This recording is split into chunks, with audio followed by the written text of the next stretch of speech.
Bienvenue au Balado Vision. Dans les prochaines capsules, nous aborderons différents sujets pour faciliter la transition vers le marché du travail. Développé pour et par les étudiantes et étudiants, le parcours Vision favorise l'acquisition de compétences essentielles à la poursuite d'une carrière épanouie dans tous les milieux. Mon nom est Isabelle, je suis étudiante au doctorat et je vais animer la capsule d'aujourd'hui. On aborde l'équilibre travail et vie personnelle et la saine performance.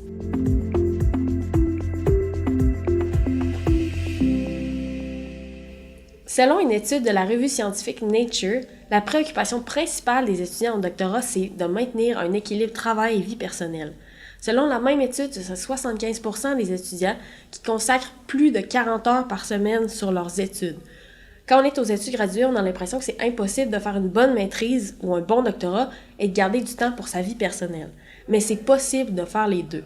Pour en parler, aujourd'hui, on rejoint Julie Tremblay-Potvin, qui est stratège en culture organisationnelle et fondatrice de Deux Saisons, une plateforme web sur l'art de vivre et de travailler autrement.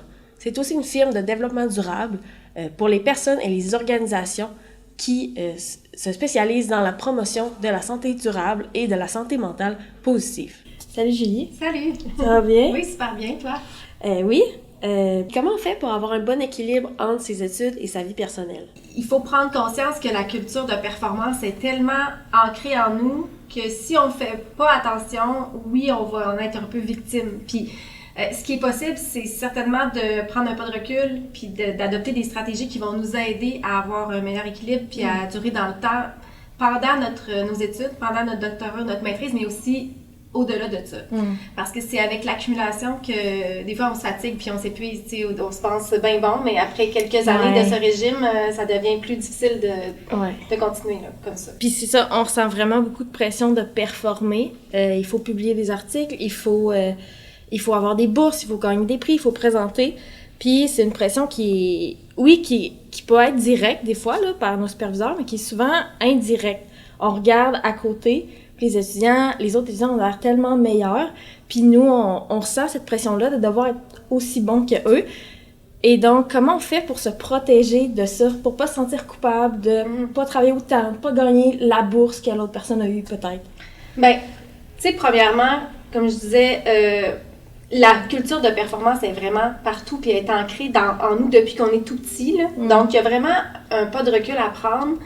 Puis c'est pour ça que c'est important qu'il y ait des initiatives comme Vision, comme même dans le monde du travail, il y a la CNESST qui a changé une loi là, de prévention des risques au travail pour inclure les risques psychosociaux au travail. Donc, il faut comprendre que c'est pas un problème individuel, le problème de la pression, puis la difficulté à avoir un bon équilibre. Des fois, on pense que c'est notre faute, puis on se tape un peu sur la tête, mais c'est vraiment un problème qui est plus systémique, là, si on veut. Donc, c'est vraiment important qu'il y ait des initiatives parce que c'est difficile, comme seul individu, de dire « je vais venir, moi, je vais changer toutes mes habitudes pour avoir le meilleur équilibre », mais autour de moi, la pression continue d'être là, la culture de performance continue d'être là. Donc, on est la culture. Moi, je dis souvent que la culture, c'est ce que tout le monde fait parce que tout le monde le fait. Fait que c'est comme un effet d'entraînement. Je pense que tu l'as bien décrit là, dans ton introduction. Ben oui, puis quand j'en parle à d'autres, puis je leur demande comment eux ils font pour avoir autant de prix ou des gros articles, on dirait qu'ils me répondent comme si c'était facile. Ça a tout le temps l'air facile puis de venir tout seul. Et pourtant, quand j'en parle à des étudiants qui sont plus proches de moi, qui se sentent à l'aise de se confier, ben je me rends compte qu'eux aussi sont super stressés, puis qu'eux aussi sont débordés, puis qu'ils n'ont pas de temps, puis qu'ils travaillent vraiment fort. Je pense que quand je disais que la culture de performance est partout, c'est qu'on essaie aussi de performer notre équilibre. On essaie aussi de cocher toutes les cases. Il faut que je m'entraîne, il faut que je mange bien, il faut que je prenne soin de moi, il faut que je médite. Il y a beaucoup de « il faut que » dans notre tête, là, ce qui fait que on pense que c'est comme si ce qu'on est supposé faire pour notre bien, ça devient aussi quelque chose sur quoi on se pressurise, dans le fond. Il faut cocher toutes les cases pour avoir le sentiment de bien faire les choses, d'être une bonne personne. Alors que c'est peut-être des fois juste un changement de perspective qui peut nous aider à diminuer le stress, c'est-à-dire de voir l'équilibre comme quelque chose à cultiver, puis comme une stratégie pour nous aider, non pas nécessairement à mieux performer, mais au moins à performer de façon plus saine et plus durable. Donc, de mieux mieux respecter notre nature, notre rythme, notre façon d'être, ce qui fait que on peut donner le meilleur de nous-mêmes, tout simplement. Puis l'équilibre, c'est ça, ça devient quelque chose comme un outil stratégique, là, puis pas juste pour notre performance académique, mais pour notre santé, pour notre bien-être à long terme, plutôt que encore un autre objectif à atteindre, finalement. Ouais, mais comment on fait? Parce que, tu sais, mon objectif pour avoir un bon équilibre, c'est de dire, bon, mais je vais lire des livres que j'aime, mais des fois, quand je lis pas de livres ou que je l'avance pas, puis que je binge des séries Netflix, je me sens mal, je me sens coupable. Mais j'ai quand même du temps libre. Mais j'en profite pas de mon temps libre. T'as l'impression de gaspiller ton temps libre. Oh, ouais. Mais ça, c'est comme quand on scrolle vraiment trop longtemps sur notre téléphone. Oui, ouais. Puis qu'on même chose. C'est ça. Tu sais, il faut comprendre que quand on est dans un... En tout cas, il y a un article vraiment intéressant que je pourrais te retrouver puis t'envoyer sur le fait qu'on devient un peu accro surtout sur les écrans, là, justement, on écoute une série, on écoute un épisode, on a le goût d'écouter l'autre. On est sur Instagram, on scroll. Ben ça, c'est notre cerveau qui finalement devient un peu accro à la dopamine que ça nous amène. Mais il y a d'autres façons d'aller chercher ce sentiment-là, d'aller déclencher la dopamine de façon peut-être plus apaisante. Mais tu sais, je pense que c'est pas si grave non plus d'écouter des séries Netflix. C'est quand on a besoin de récupérer. On a besoin de récupérer. Comment je fais pour pas me sentir coupable en faisant rien? C'est comme si tu avais une idée comme si que tu trouvais ça plus noble de lire des livres. Ouais. Finalement. Fait que t'es encore dans un esprit de performer ton équilibre. Tout le temps. Tu sais, quelque chose qui peut nous aider à changer notre mindset de toujours cocher les cases, toujours arriver sur la bonne cible, qui est comme plus la culture de performance, c'est la culture d'agilité. Donc, tu sais, de se dire, au lieu de dire, comme je te disais tantôt, il faut que je cours, faut que je mange bien, il faut que je prenne du temps pour moi, tout ça, d'être plus à l'écoute de ses besoins au moment, tu sais, comme là, j'ai vraiment besoin de décrocher ou j'ai vraiment besoin de me changer les idées. Puis, je vais décider là, ça va être quoi ma stratégie pour le faire. Ça va être justement, là, j'ai le goût d'écouter Netflix ou j'ai le goût de lire mon livre. Puis, tu sais, des fois, on peut pas le faire maintenant parce que, disons, on a quelque chose à finir, on a un travail à finir, puis là, on veut se rendre au bout. On peut se donner un délai raisonnable pour répondre à notre besoin de repos ou de changer les idées. Fait que c'est toujours un peu de négocier avec soi-même, mais c'est de l'agilité. Fait qu'au lieu d'être dans la rigidité, de dire c'est là, puis tu sais, j'ai un horaire super fixe, ou je fais toujours la même chose, ou je me donne un objectif de mieux-être. Tu sais, comme je me donne un objectif de lire tant de pages par jour, ou je me donne de lire tant de livres par année, ou de courir tant... Tu sais, on transforme vite, tu sais, ce qui est supposé nous faire du bien en une autre exigence, une autre pression. Fait que c'est d'être plus agile là-dedans, ça peut vraiment aider à sortir de toujours là, la course ou le go. Puis des fois, genre, on va entendre les gens dire « faut que je mette mes limites ». Il faut que je me mette mes limites, il faut que je mette mes limites. Ben, on peut aussi dire « ben j'ai des limites ». Comme humain, comme je suis pas une machine, j'ai des limites. Mon cerveau a des limites. Mon cerveau, c'est mon outil principal de travail. Donc, il faut que j'en prenne soin dans un certain sens. Donc, quand je sens que j'approche une limite, ben je respecte cette limite-là, puis je vais aller répondre à mon besoin versus faut que je mette une limite là, parce que là, on se met une limite où quand ça devient rigide, ça devient à telle heure, je ferme, tu sais, ça peut devenir encore là déconnecté dans le fond de soi, puis on essaie de trouver la bonne formule. Puis des fois, ça nous amène à regarder ce que les autres font puis à vouloir faire exactement comme les autres, alors que c'est mieux d'aller se reconnecter à soi puis à ce qu'on a vraiment besoin finalement. OK, fait que c'est vraiment d'être à l'écoute de ce qu'on veut. Puis au lieu de se mettre des objectifs, c'est d'écouter nos limites intérieures et non de se mettre des limites externes. Puis avoir un bon équilibre au quotidien, c'est quelque chose, mais tu sais, aux études, on a souvent des périodes de rush, comme un séminaire ou bien un examen de doctorat. Puis dans ces périodes-là, comment on fait pour garder un bon équilibre quand tu travailles plus de 40 heures semaine, pas sur une longue période, mais vraiment sur une courte durée là, pour un rush? Ben, tu sais, c'est normal que dans la vie, il y a des rushs, il va y en avoir tout le temps. C'est dur de les éviter là, à 100%. Fait que quand on vit un rush, c'est pas la fin du monde, mais l'important, c'est qu'on ait prévu des stratégies pour récupérer. Fait que ça peut être récupérer à la fin, tu sais, dire, ben là, à la fin de ce rush-là, je prévois du temps de récupération. Donc, je sais pas, là, je m'en vais chez mes parents pendant une fin de semaine, puis tu sais, je me prévois rien. Ce qui devient un peu, des fois, problématique, c'est quand les rushs deviennent un style de vie. Là. Fait que tu passes d'un rush à un autre, à un autre, à un autre. Puis c'est là qu'on redevient aussi dans le hustle culture, là, ce qu'on appelle la culture de surperformance, où est-ce qu'on est animé par l'adrénaline. Tu sais, c'est l'adrénaline qui nous porte. Puis on devient tellement habitué à cette adrénaline-là que c'est comme si on se voyait plus en faire moins. C'est comme si on trouvait ça plate quand on en faisait moins finalement. Ou on se trouvait poche, tout ça. Fait qu'on est... Je suis sûre que tu connais des gens qui disent « Ah ben moi, je suis de même, je suis pas capable de m'arrêter. Je suis pas capable, je suis pas capable de méditer. Je suis pas capable de faire du yoga. » Tu sais, on devient accro à cette énergie-là, qui est l'adrénaline. Puis finalement, ben c'est juste une question d'habitude. C'est pas parce qu'on est vraiment pas capable. Puis à long terme, garder ce hustle culture-là? Ben, c'est super intéressant, le phénomène de la hustle culture, parce que ce que ça fait, c'est qu'on finit par se définir beaucoup par la performance, donc par ce qu'on fait. Ça devient notre identité, que ce soit notre titre là, professionnel ou notre domaine d'études.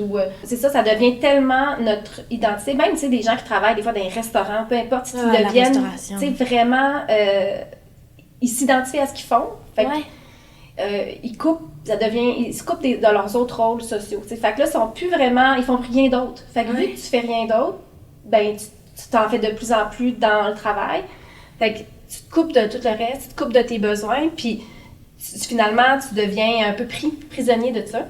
Puis, tu sais, c'est vraiment le phénomène où tu te sens coupable quand tu travailles pas, tu te sens coupable quand tu fais pas quelque chose de productif. Puis, ben, c'est ça, tu sais, finalement, c'est comme une spirale qui t'entraîne, qui te coupe de ton identité plus large aussi. Puis, c'est un peu un piège, finalement.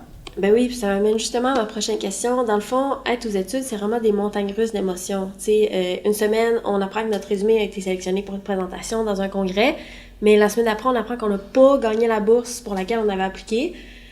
Fait qu'on est constamment en train de douter de nous parce que, en fait, on se définit par... Notre valeur est définie par nos articles, nos bourses, etc. Puis ça peut être vraiment stressant, puis je suis sûre que c'est malsain. Mais comment on fait pour se protéger de ça ou savoir en fait qu'est-ce qu'on vaut, si on veut aller sur le marché du travail ou bien juste si on veut mettre nos limites ou savoir sur quoi mettre notre temps pendant nos études? Tu sais, à quelque part, il y a un recul à prendre de tout ça. Je pense que c'est ça qui est le fun aujourd'hui. On en jase, on prend un recul, on invite les étudiants à prendre un recul de leur quotidien pour se questionner justement, c'est-tu comme ça que j'ai envie de vivre? C'est-tu ça le succès pour moi? Puis tu sais, de revenir à soi, puis de se questionner sur c'est quoi réussir, c'est quoi... Puis des fois, on a une définition très... qu'on a achetée un peu, là, sans se questionner. On a pris la définition qu'on nous a toujours donnée. C'est avoir des bonnes notes, c'est justement avoir le meilleur doctorat, la meilleure maîtrise, parce qu'il y a quand même des conséquences ou des avantages qui viennent avec ça aussi. Là. Fait que tu sais, on est comme un peu pris. Mais ça, c'est pas comme ça nécessairement toute la vie. Tu sais, quand on vieillit ou qu'on sort d'un milieu pour aller dans un autre, on voit qu'il y a des cultures différentes. Par exemple, dans le monde du travail, c'est sûr que la culture de performance est encore là, tout ça. Mais on se rend compte avec le temps que la vie, c'est des hauts puis des bas. Puis que ça peut pas toujours être linéaire. Ça peut pas toujours aller tout le temps plus, ou toujours tout réussir. C'est sûr qu'on vit des moments où est-ce que des fois, on est dans le doute, on réussit moins. Fait que de revenir au fait que tous les humains vont vivre une vie avec des hauts et des bas, ça peut vraiment aussi nous ramener à notre humanité. Là, je disais tantôt, on n'est pas des machines. De se rappeler que la vie, c'est pas juste qu'on est en train de vivre là, puis que dans notre parcours, il va y avoir des hauts puis des bas, c'est normal. Puis que tout le monde, ça va être là. Comme même si on a l'impression qu'il y en a qui sont super bons puis qui réussissent tout. Je pense que c'est important d'avoir des attentes réalistes envers soi-même puis de se connaître. Tu sais, tantôt, comme on disait, se connaître, savoir c'est quoi ses forces, savoir qu'est-ce qu'on aime, savoir partir de soi au lieu de partir des autres. Tu sais, se comparer, là, c'est vraiment... se comparer, c'est une perte de temps, une perte d'énergie. Plus on pense à notre développement global, à nos forces, à utiliser nos forces, à avoir des attentes réalistes envers, comme on disait tantôt, les limites qu'on peut avoir, puis on peut façonner un parcours qui va plus nous ressembler, puis qui va peut-être même mieux nous propulser. Puis ça, je sais qu'on a des fois de la misère à le croire, que si on travaille plus avec ce qu'on est, on va mieux réussir. Okay. Mais j'ai quand même des choses à te dire par rapport à la motivation, là, parce que je vous invite là, à aller voir le livre « Libérer la motivation » de Jacques Forêt, qui est un psychologue et qui est aussi professeur à l'UQAM, donc qui est dans le monde académique aussi. Puis il a écrit un livre sur sur la théorie de l'autodétermination. Puis ça parle, dans le fond, de la motivation, puis du fait qu'il y a pas toutes les sources de motivation sont saines ou sont égales ou de la même qualité. OK? Ça, c'est vraiment intéressant. Juste savoir ça, là, ça peut faire en sorte que on va essayer d'aller trouver des sources de motivation plus saines dans notre parcours plutôt que les moins saines. Puis les moins saines, tu ne seras pas surprise, là, c'est la pression interne et externe. Donc, tout ce qui vient des pressions externes, donc les récompenses, tu sais, tout ça, c'est moins sain à long terme, dans le sens où ça devient, c'est « je dois ». Dans notre tête, c'est « il faut que je dois le faire ». C'est comme, ça va nous donner de la performance à court terme, mais à long terme, ça se peut que ça nous énergise pas autant que ce qui est plus sain. Puis, la pression interne, c'est tout ce qu'on a intériorisé. Donc, tout ce que nous, la pression qu'on peut se mettre à nous-mêmes, là, dans le fond. Puis ça, ben, c'est présent, évidemment, c'est présent comme source de motivation. Mais les sources plus saines, il y en a deux. Premièrement, la motivation intrinsèque. Fait que de faire quelque chose parce que tu en as envie, parce que tu aimes ça, parce que tu as un intérêt personnel, puis ça te passionne, par exemple. Fait que, tu sais, souvent, quand on choisit un domaine d'études, c'est parce qu'on a une motivation intrinsèque pour ce domaine-là. Fait qu'au début, ce qui nous drive, c'est sain. Là, ça devient éventuellement malsain si on se déconnecte de cette source de motivation-là. Mais on peut se reconnecter à ça. Tu sais, on peut se dire... je suis sûre que vous connaissez des gens qui, tout a l'air facile, ils font ça, puis ils sont comme portés par une énergie de dire « j'ai le goût de le faire », puis... ils ont l'air de se mettre moins de pression, eux. Mais c'est peut-être parce qu'ils sont sur leur X. On dit qu'ils sont sur leur X, mais dans le fond, ils sont drivés par leur motivation intrinsèque. Puis évidemment, des fois, on n'a pas le goût de faire certaines choses, là, puis il faut le faire. Fait que ça, la meilleure source de motivation dans ce temps-là, c'est la motivation identifiée. Fait que c'est de donner un sens à ce qu'on fait. Fait que plus on est connecté sur pourquoi c'est important pour nous, en quoi c'est important pour nous, c'est soit nos objectifs, mais en quoi c'est en lien avec nos valeurs, puis l'impact de ce qu'on fait est important pour nous. Par exemple, si tu es sur un projet de recherche ou peu importe, tu peux te connecter plus à ce que ça va donner, l'impact. Plus tu vas te focusser là-dessus, moins tu vas être focusé sur ta propre performance, puis plus tu vas être drivé à avancer, dans le fond, sans pression. Je pense que c'est ça, un peu, des fois, on glisse dans la spirale de la pression, tu l'as vraiment bien décrit. Mais ça, c'est quand même possible, là. C'est quand même un switch mental, là. Excusez l'expression, mais pour se reconnecter à ce qu'on aime là-dedans, dans ce qu'on fait, puis l'impact de ce qu'on fait, ça peut quand même faire une différence sur notre santé mentale à long terme, puis sur notre énergie finalement. Est-ce que ce qu'on fait nous réénergise ou nous draine? Ouais, mais j'en connais beaucoup des étudiants qui sont passionnés par leur projet de recherche, vraiment leur domaine de recherche, mais à un moment donné, la pression devient trop forte. Puis ils songent à abandonner leurs études. Puis en fait, il y en a beaucoup qui abandonnent leurs études. C'est dommage parce que souvent, ils sont vraiment motivés puis ils sont vraiment bons. Bien, tantôt, tu avais la question comment se protéger de ça. Puis justement, de prendre des pauses puis de récupérer. Je pense que c'est de décrocher, de sortir. Parce que, tu sais, je sais que la pression, des fois, ça devient une spirale mentale qui est toujours présente. Ça demande un peu d'effort de s'habituer à prendre des pauses. Puis, tu sais, c'est contre-intuitif, là. Des fois, on dit « je peux pas prendre de pause, je peux pas me le permettre, j'ai pas le choix ».